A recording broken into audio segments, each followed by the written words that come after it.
Hello and welcome to Ormiston Bushfield Academy School Report with Adam and Laura. Here are today's headlines. Will yesterday's NUT teachers' strike force the government into crisis talks with teaching unions about the state of education? Remaining with education, are school expansions impacting on students' results? Following recent killings by a Danish zoo, we asked whether zoos are putting profits before animal welfare.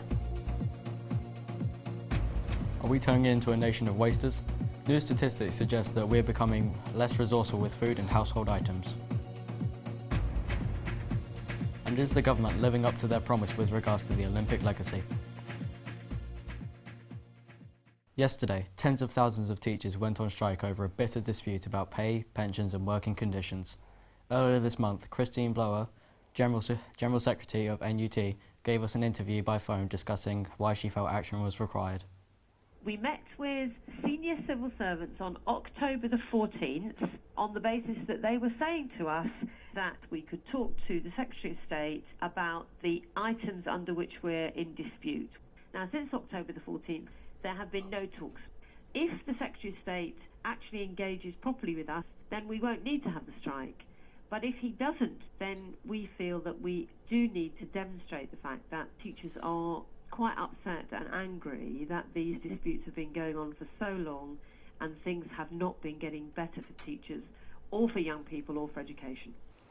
We are now joined live with NUT member Duncan Macmillan, a performing arts teacher at Ormiston Bushfield Academy in Peterborough, who took part in yesterday's strike action. Duncan, thank you for joining us. Why are teachers striking now? The reason we've had to take strike action is simply because the government isn't listening. There are lots of issues that teachers face week in, week out, and we didn't want to strike. No teacher wants to actually go on strike and be away from the classroom. However, it is the last straw and it is the last course of action that we will take. The problems we have is regarding workload and pensions, and the fact that Michael Gove wants to create an education system for privileged students from privileged areas and not worry about the rest of the society. Currently, in terms of workload, in a recent survey done by the government, it was found that primary teachers are working 60 hours a week, secondary heads are working 63 hours a week, and secondary teachers are working 55 hours a week. Compared to the average working week, or the maximum working hours of 48 hours that we have in other industries and other parts of our society, this workload is far too much and teachers are suffering and good teachers are leaving the profession. Do you think yesterday's strike action was effective? I think strike action has been effective, although it would have been more effective had other unions come out and went on strike with us. However, it was effective. The NUT certainly got their point across, and what's been really good about the campaign is that we've really tried to engage with parents and with the wider community to get their support.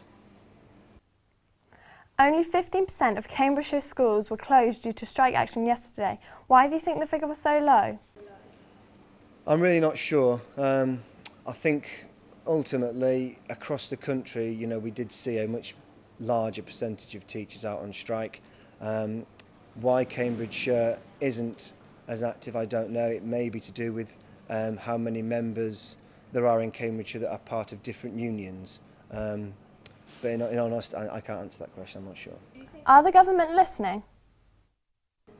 I don't think they're listening enough, no, and I think because they're not listening, because they're not being fair in their assessment of what we are trying to gain, which is just a fair working week for every teacher and a fair education system for every student, that unfortunately action may have to continue into the summer term. If the government does listen, if the government does open negotiations with the NUT and the other unions, then this could be prevented. They certainly need to listen more. Duncan, thank you for joining us. Thank you. Staying with education, are expanding schools impacting on students' results, or is being educated in a building that's constantly under development having a detrimental effect on teaching and learning? The government has made a huge investment into education over the last decade, but we investigate whether head teachers think that having a new school will help the students' learning and behaviour. Tasha reports from Ormiston Bushfield Academy. Do more modern schools get better results? We're here at Ormiston Bushfield Academy, a £26 million new building, to find out the answer. Have the new school impacted on the results of all the students? Well, it's early days yet. The first set of results weren't significantly better than in the previous school, but our predictions are that they will improve steadily. You hope that people will have tremendous inspiration from the resources and the facilities that we've got, and in the end of the day, we want all students to achieve the best results that they can. At Orton Wistow Primary School, they are having an extension. Let's find out more with an interview with Deputy Head Colin Mark. What are you expecting to gain from the new extension? Well, on the first part, we have 4 brand new classrooms. Extension, we've had changes done throughout the school, so we're changing the Key Stage 1 area and the Foundation Stage areas. How do you hope it will impact your children? Well, the classrooms, we've designed the classrooms kind of from scratch, if you like. A central area for those children to work in, which we're calling the octagon. Yeah. And sounds a bit like a fighting ring, but we hope it won't be. Here are some of the plans for Orton Wistow's new school. Now at the King's Cathedral School, the headmaster reckons that having old school values helps contribute to good exam results, and there might be damaging impacts if a new modern building was built. So, in conclusion, it's not the building that makes good results, it's the pupils. Thank you for watching, and back to the studio. Thank you, Tasha. A month ago, a Danish zoo made the headlines when they slaughtered a perfectly healthy giraffe in front of spectators. The giraffe, named Maris, was 18 months old and was killed in order to combat inbreeding. Only 2 days ago, the same zoo killed a family of lions, which has once again put the spotlight into animals kept in captivity. But how are these events playing on the minds of those in Britain's zoos? We sent our nature correspondent Jenny over to the exotic pet refuge in Market Deeping to find out. I'm Pam Mansfield and I run the exotic pet refuge at Deeping St James. What sort of animals do you look after here? We run, we have a range of animals here. We've right from alligators to lynx to monkeys, all sorts really. We've got loads of animals here.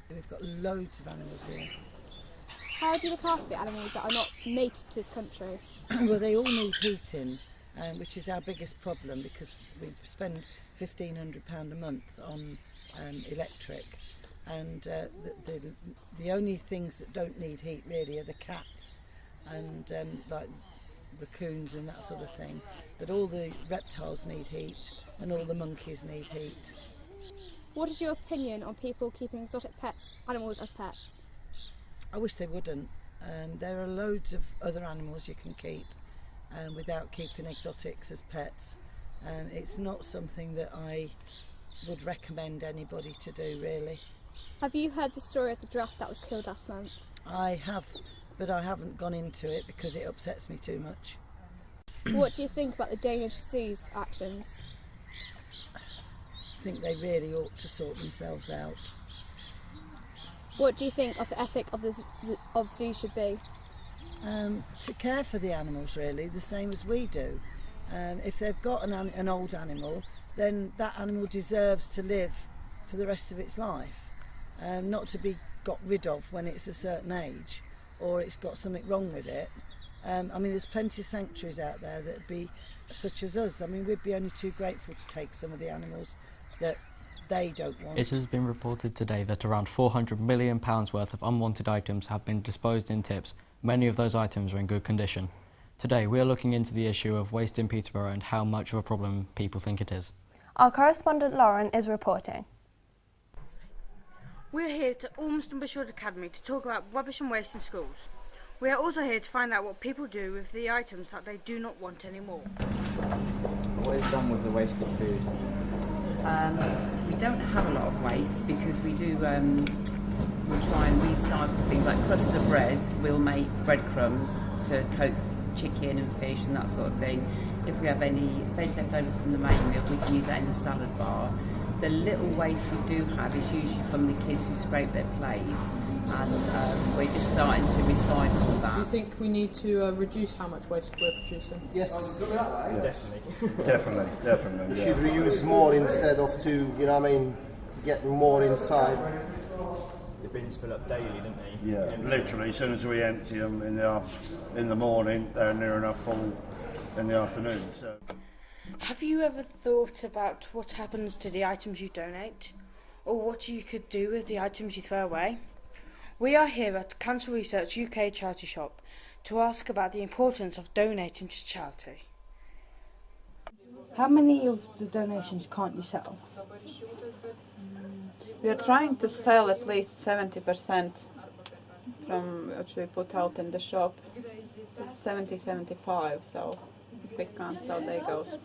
Most of them, if they are, yes, they are in really good condition. People donate them really, so it's easy. Donate to charity shops? To charity shops, only occasionally.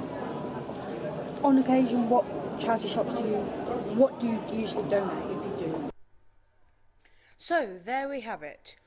We now know what people do with their unwanted items, and also what happens to all the donated items once we get rid of them. A month ago, the Winter Olympics in Russia drew to a close, but has the Olympic legacy that the government promised after London 2012 actually provided any benefit for aspiring athletes in Britain? We caught up with some local sporting clubs in Peterborough to find out whether they think there has been some improvement since London 2012. Our sports correspondent Lydia reports.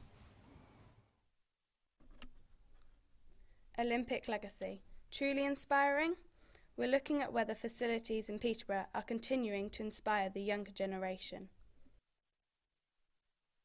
Does Peterborough provide enough sports facilities?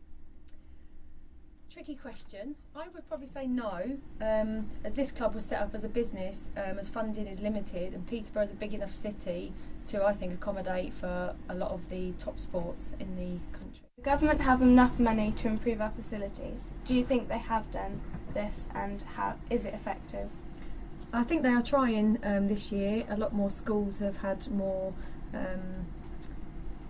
facilities within their schools, but I still think more could be done.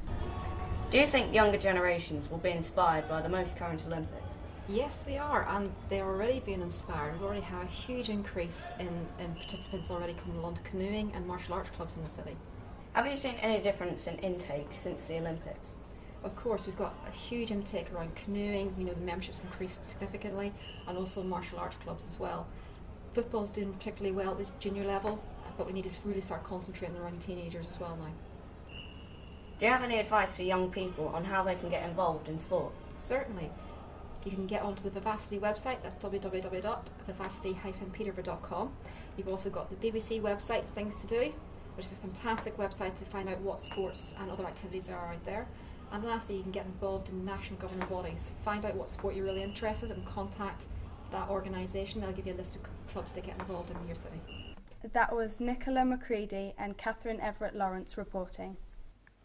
That concludes the news. Let's head over to Jenny to find out about the weather.